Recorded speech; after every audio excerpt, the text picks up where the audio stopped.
वंशी विभूषित करानवनीर्दाभात्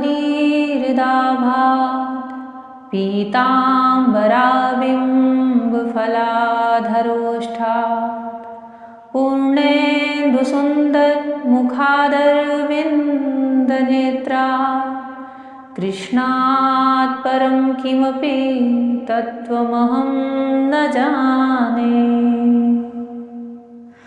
जिनके हाथों में बंसी विभूषित हो रही है, शोभायमान हो रही है, जिनके अंग प्रत्यंग नवनीत जल से भरे हुए बादल के समान मेघ कलर के श्याम वर्ण के हैं, जिन्होंने कमर में पीतांबर धारण किया है और जिनके होठ बिंबा फल के समान लाल लाल हैं, जिनके मुख कमल पूर्ण चंद्रमा की भांति सुशोभित है, ऐसे भगवान श्री कृष्ण के सिवा और मैं किसी तत्व को नहीं जानती।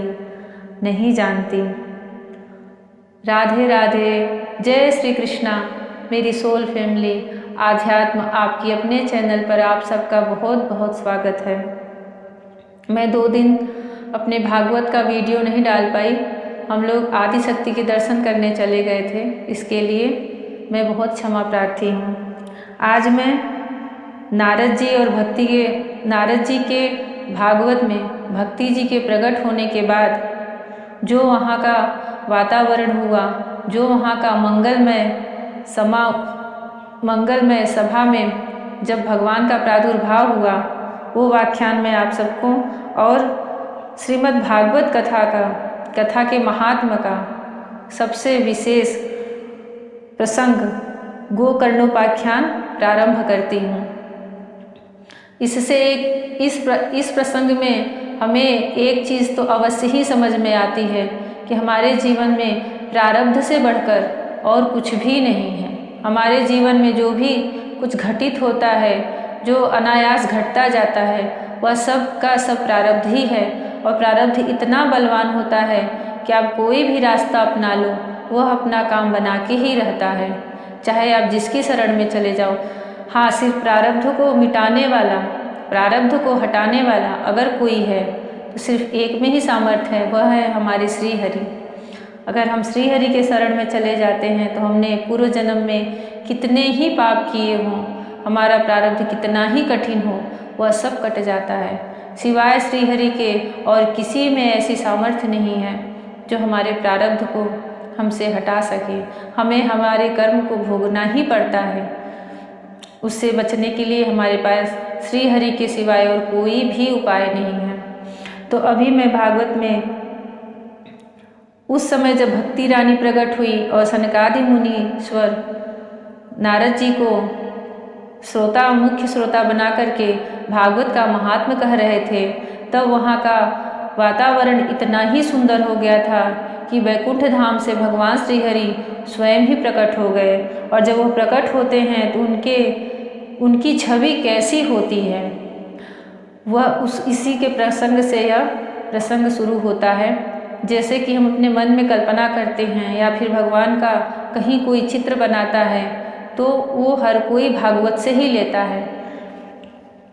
4वां अध्याय गोकर्णोपाख्यान। सूत जी कहते हैं, मुनिवर, उस समय अपने भक्तों के चित्त में अलौकिक भक्ति का प्रादुर्भाव हुआ देख भक्तवत्सल श्री भगवान अपना धाम छोड़कर वहाँ पधारे। उनके गले में वनमाला शोभा पा रही थी। श्री अंग सजल जलधर के समान श्याम वर्ण था। उस पर मनोहर पीतांबर सुशोभित कटि प्रदेश करधनी की लड़ियों से सुसज्जित था। सिर पर मुकुट की लटक और कानों में कुंडलों की झलक देखते ही बनती थी। वे त्रिभंग ललित भाव से खड़े हुए चित्त को चुराए लेते थे। वक्ष स्थल पर कौस्तुभ मणि दमक रही थी। सारा श्री अंग हरिचंदन से चर्चित था। उस रूप की शोभा क्या कहे, उसने तो मानो करोड़ों कामदेवों की रूप माधुरी छीन ली थी। वे परमानंद चिन्मूर्ति मधुराति मधुर मुरलीधर ऐसी अनुपम छवि से अपने भक्तों के निर्मल चित्तों में आविर्भूत हुए। भगवान के नित्य लोक निवासी लीला परिकर उद्धववादी वहाँ गुप्त रूप से उस कथा को सुनने के लिए आए हुए थे। प्रभु के प्रकट होते ही चारों ओर जय हो की ध्वनि होने लगी। उस समय भक्ति रस का अद्भुत प्रवाह चला। बार बार अबीर, गुलाल और पुष्पों की वर्षा तथा शंख ध्वनि होने लगी। उस सभा में जो लोग बैठे थे उन्हें अपनी देह, गेह और आत्मा की कोई सुध न रही। उनकी ऐसी तन्मयता देखकर नारद जी कहने लगे, मुनीश्वरगण, आज सप्ताह श्रवण की मैंने यह बड़ी ही अलौकिक महिमा देखी। यहाँ तो जो बड़े मूर्ख, दुष्ट और पशु पक्षी भी हैं वे सभी अत्यंत निष्पाप हो गए हैं। अतः इसमें संदेह नहीं कि कलिकाल में चित्त की शुद्धि के लिए इस भागवत कथा के समान मर्त्यलोक में पाप पुंज का नाश करने वाला कोई दूसरा पवित्र साधन नहीं है। मुनिवर, आप लोग बड़े कृपालु हैं। आपने संसार के कल्याण का विचार करके यह बिल्कुल निराला ही मार्ग निकाला है। आप कृपया यह बतलाइए कि इस कथा रूप सप्ताह यज्ञ के द्वारा संसार में कौन कौन लोग पवित्र हो जाते हैं। जब भी भागवत में, श्रीमद् भागवत पुराण, महापुराण में श्री नारायण की छवि का वर्णन हो तो मैं यही चाहती हूँ कि आप सब लोग, जो लोग भी सुन रहे हैं इस वीडियो को, अपने नेत्र बंद करके उनके एक एक अंग का, एक एक छवि का एकदम गहराई से ध्यान करें और फिर धीरे धीरे ऐसा लगेगा कि हमारे हृदय में, हमारे चित्त में ही उनकी पूरी की पूरी छवि प्रकट हो गई है। सनकादि ने कहा, जो लोग सदा तरह तरह के पाप किया करते हैं, निरंतर दुराचार में तत्पर रहते हैं और उल्टे मार्गों से चलते हैं तथा जो क्रोधाग्नि से जलते रहने वाले कुटिल और कामपरायण है, वे सभी इस कलयुग में सप्ताह यज्ञ से पवित्र हो जाते हैं। जो मदिरापान, ब्रह्म हत्या, सुवर्ण की चोरी, गुरु स्त्री गमन और विश्वासघात, ये 5 महापाप करने वाले छल, छद्मपरायण, क्रूर, पिशाचों के समान निर्दयी, ब्राह्मणों के धन से पुष्ट होने वाले और व्याभिचारी हैं, वे भी कलयुग में सप्ताह यज्ञ से पवित्र हो जाते हैं। नारद जी, अब हम तुम्हें इस विषय में एक प्राचीन इतिहास सुनाते हैं। उसके सुनने से ही सब पाप नष्ट हो जाते हैं। पूर्व काल में तुंगभद्रा नदी के तट पर एक अनुपम नगर बसा हुआ था। वहाँ सभी वर्णों के लोग अपने अपने धर्मों का आचरण करते हुए सत्य और सत्कर्म में तत्पर रहते थे। उस नगर में समस्त वेदों का विशेषज्ञ और श्रोत स्मार्त कर्मों में निपुण एक आत्मदेव नामक ब्राह्मण रहता था। वह साक्षात दूसरे सूर्य के समान तेजस्वी था। वह धनी होने पर भी भिक्षाजीवी था। उसकी प्यारी पत्नी धुंधली, कुलीन एवं सुंदरी होने पर भी सदा अपनी बात पर अड़ जाने वाली थी। उसे लोगों की बात करने में सुख मिलता था। स्वभाव था क्रूर, प्रायः कुछ न कुछ बकवाद करती रहती थी। गृह कार्य में निपुण थी, कृपण थी और थी झगड़ालू भी। इस प्रकार ब्राह्मण दंपति प्रेम से अपने घर में रहते थे और विहार करते थे। उनके पास अर्थ और भोग विलास की सामग्री बहुत थी, घर द्वार भी बहुत सुंदर थे, परंतु उससे उन्हें सुख नहीं था। जब अवस्था बहुत ढल गई तब उन्होंने संतान के लिए तरह तरह के पुण्य कर्म आरंभ किए और दीन दुखियों को गौ, पृथ्वी, सुवर्ण और वस्त्रादि दान करने लगे। इस प्रकार धर्म मार्ग में उन्होंने अपना आधा धन समाप्त कर दिया, तो भी उन्हें पुत्र या पुत्री किसी का भी मुख देखने को न मिला। इसलिए अब वह ब्राह्मण बहुत ही चिंतातुर रहने लगा। एक दिन वह ब्राह्मण देवता बहुत दुखी होकर घर से निकलकर वन को चल दिया। दोपहर के समय उसे प्यास लगी, इसलिए वह एक तालाब पर आया। संतान के अभाव के दुख ने उसके शरीर को बहुत सुखा दिया था, इसलिए थक जाने के कारण जल पीकर वह वहीं बैठ गया। 2 घड़ी बीतने पर वहाँ एक सन्यासी महात्मा आए।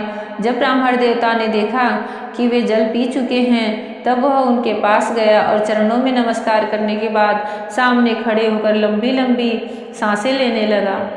सन्यासी ने पूछा, कहो ब्राह्मण देवता, रोते क्यों हो? ऐसी तुम्हें क्या भारी चिंता है? तुम जल्दी ही मुझे अपने दुख का कारण बताओ। ब्राह्मण ने कहा, महाराज, मैं अपने पूर्व जन्म के पापों से संचित दुख का क्या ही वर्णन करूं। अब मेरे पितर मेरे द्वारा दी हुई जलांजलि के जल को अपनी चिंता जनित सांस से कुछ गर्म करके पीते हैं। देवता और ब्राह्मण मेरा दिया हुआ प्रसन्न मन मेरा दिया हुआ प्रसन्न मन से स्वीकार नहीं करते। संतान के लिए मैं इतना दुखी हो गया हूँ कि मुझे सभी सूना ही सूना दिखाई देता है। मैं प्राण त्यागने के लिए यहाँ आया हूँ। संतानहीन जीवन को धिक्कार है, संतानहीन गृह को धिक्कार है, संतानहीन धन को धिक्कार है और संतानहीन कुल को धिक्कार है। मैं जिस गाय को पालता हूँ वह भी सर्वथा बाज हो जाती है। जो पेड़ लगाता हूँ उस पर भी फल फूल नहीं लगते। मेरे घर में जो फल आता है वह भी बहुत जल्दी सड़ जाता है। अब मैं ऐसा भागा और पुत्रहीन हूँ, तब फिर इस जीवन को ही रखकर मुझे क्या करना है। यूँ कहकर वह ब्राह्मण दुख से व्याकुल हो उन सन्यासी महात्मा के पास फूट फूट कर रोने लगा। तब उन यतिवर के हृदय में बड़ी करुणा उत्पन्न हुई। वे योगनिष्ठ थे। उन्होंने उसके ललाट की रेखाएं देखकर सारा वृत्तांत जान लिया और फिर उसे विस्तार पूर्वक कहने लगे। सन्यासी ने कहा, ब्राह्मण देवता, इस प्रजा प्राप्ति का मोह त्याग दो। कर्म की गति प्रबल है। विवेक का आश्रय लेकर संसार की वासना छोड़ दो। विप्रवर सुनो, मैंने इस समय तुम्हारा प्रारब्ध देखकर निश्चय किया है कि 7 जन्म तक तुम्हें कोई संतान किसी प्रकार नहीं हो सकती। पूर्व काल में राजा सगर एवं अंग को संतान के कारण दुख भोगना पड़ा था। ब्राह्मण, अब तुम कुटुंब की आशा छोड़ दो। संन्यास में ही सब प्रकार का सुख है। ब्राह्मण ने कहा, महात्मा जी, विवेक से मेरा क्या होगा। मुझे तो बलपूर्वक पुत्र दीजिए, नहीं तो मैं आपके सामने ही शोक मूर्छित होकर अपने प्राण त्यागता हूँ। जिसमें पुत्र स्त्री आदि का सुख नहीं, ऐसा संन्यास तो सर्वथा नीरस ही है। लोक में सरस तो पुत्र पौत्रादि से भरा पूरा गृहस्थाश्रम ही है। ब्राह्मण का ऐसा आग्रह देखकर उस तपोधन ने कहा, विधाता के लेख को मिटाने का हठ करने से राजा चित्रकेतु को बड़ा कष्ट उठाना पड़ा था। इसलिए देव जिसके उद्योग को कुचल देता है, उस पुरुष के समान तुम्हें भी पुत्र से सुख नहीं मिल सकेगा। तुमने तो बड़ा हठ पकड़ रखा है और अर्थी के रूप में तुम मेरे सामने उपस्थित हो। ऐसी दशा में मैं तुमसे क्या कहूँ। जब महात्मा जी ने देखा कि यह किसी प्रकार अपना आग्रह नहीं छोड़ता, तब उन्होंने उसे एक फल देकर कहा, इसे तुम अपनी पत्नी को खिला देना, इससे उसके एक पुत्र होगा। तुम्हारी स्त्री को 1 साल तक सत्य, शौच, दया, दान और एक समय ही अन्न खाने का नियम रखना चाहिए। यदि वह ऐसा करेगी तो बालक बहुत शुद्ध स्वभाव वाला होगा। यूँ कहकर योगीराज चले गए और ब्राह्मण अपने घर लौट आया। वहाँ आकर उसने वह फल अपनी स्त्री के हाथ में दे दिया और स्वयं कहीं चला गया। उसकी स्त्री तो कुटिल स्वभाव की थी ही। वह रो रो कर अपनी एक सखी से कहने लगी, सखी, मुझे तो बड़ी चिंता हो गई। मैं तो यह फल नहीं खाऊंगी। फल खाने से गर्भ रहेगा और गर्भ से पेट बढ़ जाएगा, फिर कुछ खाया पिया नहीं जाएगा। इससे तो मेरी शक्ति छीड़ हो जाएगी। तब बता, घर का काम धंधा कैसे होगा।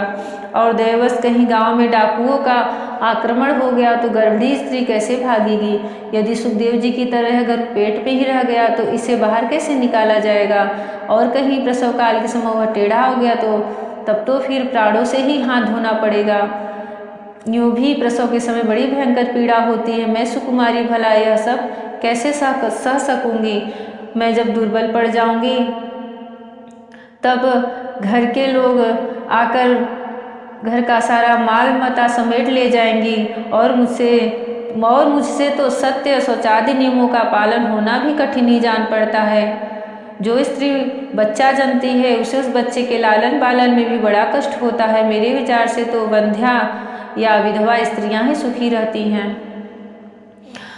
जय श्री हरि। इसी को हम बोलते हैं कि हमारा प्रारब्ध। वह उस ब्राह्मण की पत्नी नहीं सोच रही थी, उसके विचार नहीं थे, यह उसका प्रारब्ध उस पर हावी होकर सोच रहा था। जैसे माता राम भगवान श्री रामचंद्र को वनवास जाना था तो माता कैकेयी के पास मंथरा ने आकर कैसे कैसे उल्टे सीधे विचार दिए और माँ कैकेयी भी उनके विचारों में आ गई। वैसे ही जब हमारा प्रारब्ध सामने आ जाता है तो फिर कोई दिमाग, कोई बुद्धि नहीं चलती। अब महात्मा के फल को लेकर के वह ऐसी कुतर्क बातें सोचते और फिर मन में बड़ी उसको चिंता रहने लगी और उसने वह फल नहीं खाया। फिर मन में ऐसे ही तरह तरह के कुतर्क उठने से उसने वह फल नहीं खाया और जब उसके पति ने पूछा फल खा लिया तब उसने कह दिया हाँ खा लिया। एक दिन उसकी बहन अपने आप ही उसके घर आई। तब उसने अपनी बहन को सारा वृत्तांत सुनाकर कहा कि मेरे मन में इसकी बड़ी चिंता है। मैं इस दुख के कारण दिनों दिन दुबली हो रही हूँ। बहन, मैं अब क्या करूँ? उसकी बहन ने कहा, मेरे पेट में बच्चा है, प्रसव होने पर वह बालक मैं तुझे दे दूंगी। तब तक तू गर्भवती के समान घर में गुप्त रूप से सुख से रह। तू मेरे पति को कुछ धन दे देगी, तब वे तुझे अपना बालक दे देंगे। हम ऐसा ही करेंगे कि जिसे सब लोग यही कहें कि इसका बालक 6 महीने का होकर मर गया, और मैं नित्य प्रति तेरे घर आकर उस बालक का पालन पोषण करती रहूंगी। तो इस समय इसकी जांच करने के लिए, उस फल की जांच करने के लिए यह फल गौ को खिला दे। ब्राह्मणी ने स्त्री स्वभाववश जो सोची वैसे ही वह फल उस गाय को खिला दिया। इसके पश्चात समयानुसार जब उस स्त्री के पुत्र हुआ, तब उसके पिता ने चुपचाप लाकर उसे धुंधली ब्राह्मण की पत्नी को दे दिया, और उसने आत्मदेव को सूचना दे दी कि मेरे सुखपूर्वक बालक हो गया है।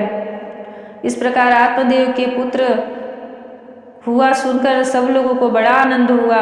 ब्राह्मणों ने उसका जात कर्म संस्कार और ब्राह्मणों को दान दिया, और उसके द्वार पर गाना बजाना तथा अनेक प्रकार के मांगलिक कृत्य होने लगे। धुंधली ने अपनी पति से कहा, मेरे स्तनों में तो दूध ही नहीं है, फिर गौ आदि किसी अन्य जीव के दूध से मैं इस बालक का किस प्रकार पालन करूंगी? मेरी बहन के अभी बालक हुआ था, वह मर गया, उसे बुलाकर अपने यहाँ रख ले, तो वह आपकी इस बच्चे का पालन पोषण कर लेगी। तब पुत्र की रक्षा के लिए आत्मदेव ने वैसा ही किया, तथा माता धुंधली ने उस बालक का नाम धुंधुकारी रखा। इसके बाद 3 महीने बीतने पर उस गौ के भी एक मनुष्याकार बच्चा हुआ। वह सर्वांग सुंदर, दिव्य, निर्मल तथा सुवर्ण सी कांति वाला था। उसे देखकर ब्राह्मण देवता को बड़ा आनंद हुआ, और उसने स्वयं ही उसके सब संस्कार किए। इस समाचार से और सब लोगों को भी बड़ा आश्चर्य हुआ, और वे बालक को देखने के लिए आए तथा आपस में कहने लगे, देखो भाई, अब आत्मदेव का कैसा भाग्य उदय हुआ है। कैसे आश्चर्य की बात है कि गौ के भी ऐसा दिव्य रूप बालक उत्पन्न हुआ है। दैवयोग से इस गुप्त रहस्य का किसी को भी पता न लगा। आत्मदेव ने उस बालक के गौ से कान देखकर उसका नाम गोकर्ण रखा। जिस फल को धुंधली ने गाय को खिला दिया था, उस गाय ने एक पुत्र को जन्म दिया, और उसके दोनों कान गाय के कान के जैसे थे, इसलिए उसका नाम गोकर्ण रखा। कुछ काल बीतने पर वे दोनों बालक जवान हो गए। उनमें गोकर्ण तो बड़ा पंडित और ज्ञानी हुआ, किंतु धुंधुकारी बड़ा ही दुष्ट निकला। स्नान शौचादि ब्राह्मणोचित आचारों का तो उसमें नाम भी न था, और खान पान का ही कोई परहेज न था। क्रोध उसमें बहुत बड़ा चढ़ा था। वह बुरी बुरी वस्तुओं का संग्रह किया करता था। मुर्दे के हाथ से छुआया हुआ अन्न भी खा लेता था। दूसरों की चोरी करना और सब लोगों से द्वेष बढ़ाना उसका स्वभाव बन गया था। छिपे छिपे वह दूसरों के घरों में आग लगा देता था। दूसरे के बालकों को खिलाने के लिए गोद में लेता और उन्हें चटकुएं में डाल देता। हिंसा का उसे व्यसन सा हो गया था। हर समय वह अस्त्र शस्त्र धारण किए रहता था, और बेचारे अंधे दीन दुखियों को व्यर्थ तंग करता। चांडालों से उसका विशेष प्रेम था। हाँ, बस हाथ में फंदा लिए कुत्तों की टोली के साथ शिकार की टोह में घूमता रहता। वेश्याओं के जाल में फंसकर उसने अपने पिता की सारी संपत्ति नष्ट कर दी। एक दिन माता पिता को मार पीट कर घर के सब बर्तन भाड़े उठा ले गया। इस प्रकार जब सारी संपत्ति स्वाहा हो गई, तब उसका कृपण पिता फूट फूट कर रोने लगा और बोला, इससे तो इसकी माँ का बांझ रहना ही अच्छा था। कुपुत्र तो बड़ा ही दुखदायी होता है। अब मैं क्या कहूँ, कहाँ जाऊँ, मेरे इस संकट को कौन काटेगा। हाय, मेरे ऊपर तो बड़ी विपत्ति आ पड़ी है। इस दुख के कारण अवश्य मुझे एक दिन प्राण छोड़ने पड़ेंगे। उसी समय परम ज्ञानी गोकर्ण जी वहाँ आए और उन्होंने पिता को वैराग्य का उपदेश करते हुए बहुत समझाया। वे बोले, पिताजी यह संसार असार है, यह अत्यंत दुख रूप और मुंह में डालने वाला है। पुत्र किसका, धन किसका, स्नेहवान पुरुष रात दिन दीपक के समान जलता रहता है। सुख न तो इंद्र को है और न चक्रवर्ती राजा को ही, सुख है तो केवल विरक्त एकांत जीवी मुनि को। यह मेरा पुत्र है, इस अज्ञान को छोड़ दीजिए। मोह से नरक की प्राप्ति होती है, यह शरीर तो नष्ट होगा ही, इसलिए सब कुछ छोड़कर वन में चले जाइए। गोकर्ण के वचन सुनकर आत्मदेव वन में जाने के लिए तैयार हो गया और उनसे कहने लगा, बेटा वन में रहकर मुझे क्या करना चाहिए, यह मुझसे विस्तार पूर्वक कहो। मैं बड़ा मूर्ख हूँ, अब तक कर्मवश स्नेह पास में बंधा हुआ अपंग की भांति इस घर रूप अंधेरे कुएं में ही पड़ा रहा हूँ। तुम बड़े दयालु हो, इससे मेरा उद्धार करो। गोकर्ण जी ने कहा, पिताजी यह शरीर हड्डी मांस और रुधिर का पिंड है, इसे आप मैं मानना छोड़ दें और स्त्री पुत्र आदि को अपना कभी न माने। इस संसार को रात दिन क्षण भंगुर देखे, इसकी किसी भी वस्तु को अस्थायी समझकर उसमें राग न करें। बस एकमात्र वैराग्य रस के रसिक होकर भगवान की भक्ति में लगे रहें। भगवत भक्त जन ही सबसे बड़ा धर्म है। निरंतर उसी का आश्रय ले, अन्य सब प्रकार के लौकिक धर्मों से मुख मोड़ लें। सदा साधु जनों की सेवा करें, भोगों की लालसा को पास न फटकने दें तथा जल्दी से जल्दी दूसरों के गुण दोषों का विचार करना छोड़कर एकमात्र भगवत सेवा और भगवान की कथाओं के रस का ही पान करें। इस प्रकार पुत्र की वाणी से प्रभावित होकर आत्मदेव ने घर छोड़ दिया और वन की यात्रा की। यद्यपि उसकी आयु उस समय 60 वर्ष की हो चुकी थी, फिर भी बुद्धि में पूरी दृढ़ता थी। वह रात दिन भगवान की सेवा पूजा करने से और नियम पूर्वक भागवत के 10वें स्कंद का पाठ करने से उसने भगवान श्री कृष्णचंद्र को प्राप्त कर लिया। जय श्री हरि, राधे राधे, जय श्री कृष्णा।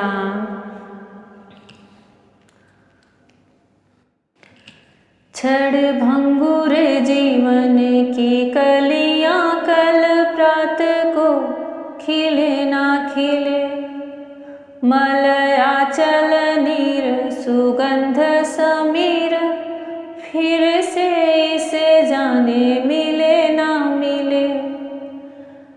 कली काल कुठार लिए फिरता, तनु कोमलवार झिले ना झिले। भजले हरि नाम हरि रसना, फिर अंत समय में हिले ना हिले। राधे राधे, जय श्री कृष्णा, हरि ओम।